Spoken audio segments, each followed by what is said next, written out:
Well, I want to say something about journalists needing to think about a wider context when they find out that something has happened. We know that the majority of women who are killed by someone who they've had an intimate relationship with, that is the endpoint of a history of abuse. So if you know that relationship is there, that should immediately send alarm bells. Okay, you might not know the whole story, but you know that there is a backstory.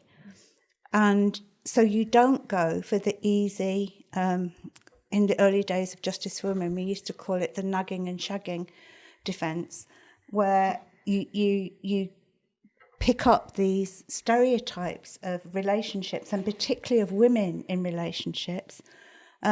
But it's also a story about a hidden story, exactly as you said, Luke, about male entitlement.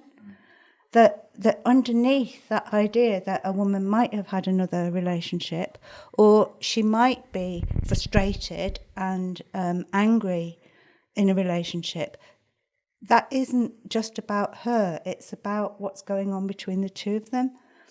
And so I think any time you know that you've got a story which is about a murder and the two people are or were in a relationship, you immediately as a journalist should go, maybe this is domestic abuse or domestic violence, as I call it. That should be an immediate response. And then how you report it should be with that in mind.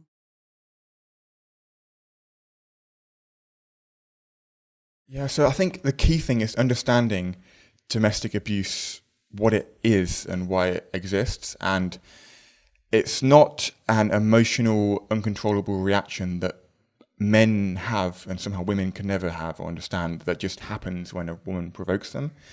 It's not about violence, it's not about mental health, it's not about any of those excuses which are used to back up men when they decide to abuse and kill. It's about control, and it's about these men exerting control over their families because they believe they are entitled to do so. And I think by understanding that, you understand their motives, and their motives are to keep their partner and their children as basically servants to them. And to do that, they need to keep that abuse hidden. So it shouldn't surprise us that these men don't appear in the public domain as nasty, abusive men, because their entire goal is to keep that private life hidden from the world.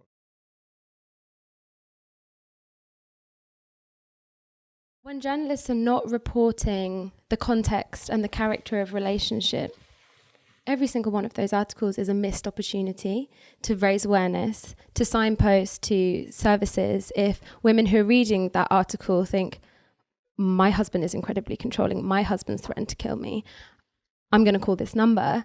And it's so frustrating in a country where 2 women a week are murdered by a partner or ex-partner, and it's a standing news item that journalists just aren't trained on this. In the way that they are trained on sensitive deaths such as suicide, we would like to see domestic homicide treated in the same way, with the same regard. So a journalist hears of a case that, a man has murdered his ex-partner, and they think, I need to be really careful about how I report this because it has public health implications.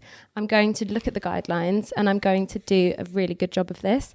And there's a contact number often that's suggested to be used when you report a suicide. That's not the case at the moment with domestic violence, but something that you think should be a standard.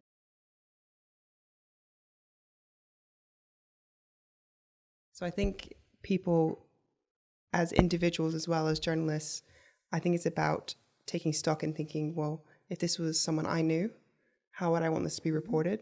Obviously, not everyone is naturally that empathetic, but I think that it's important as a journalist to move away in these days. And if you're going to be reporting on issues like this, you cannot be the type of person that just sees this as a story that, as you said, Janey, that can use those kind of cliche, horrid, like headlines, crimes of passion. That shouldn't be happening.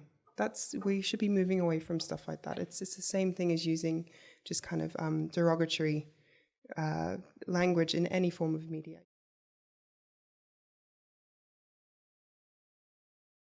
People who know what the story actually is far too traumatized to talk in those first few days. Yes. And the need to be really careful in where the information comes from about what happened, because only those who have lived it really understand what's going on.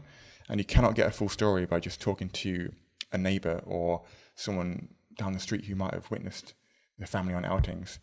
So, I mean, yeah, you can't get the full story straight away because those who can tell it are too traumatized and need their space. But at the same time, we need to be careful not to propagate myths surrounding domestic abuse by latching on to the first anecdote that you hear.